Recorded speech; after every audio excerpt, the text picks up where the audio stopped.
பயணம் இன்னும் வாழ்நாள் முழுக்க செல்வதில் எந்த ஒரு பிரச்சனையும் இல்லை. ஆனா இந்த காதல சொல்வதற்கு நீண்ட நாட்கள் எடுத்துக்கொள்ளாதீங்க. மனசுல தோன்ற விஷயத்த அப்பப்ப பேசணும், அப்பப்ப வெளிப்படுத்தணும். அதுதான் அந்த காதலுக்கு அழகு. எனவே வெளிப்படுத்துங்க. இன்னும் இன்னும் இன்னும் சந்தோஷமா இருங்க. இன்னும் இன்னும் இன்னும் நிறைய புரிஞ்சுக்கங்க. இன்னும் இன்னும் இன்னும் நிறைய சண்டை போடுங்க.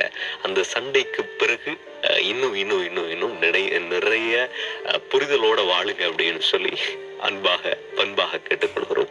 சந்தோஷமா இருங்க. காதல் சந்தோஷமா இருக்கிறது தான். காதல் நீங்களா வாழ்றதுக்காகத்தான்.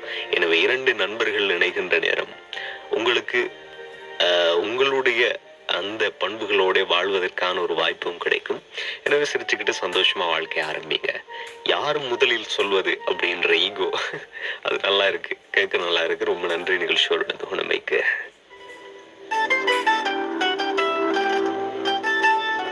காதல் எவ்வளவு விஷயங்களை பேச வைக்குது, எவ்வளவு விஷயங்களை ரசிக்க வைக்குது.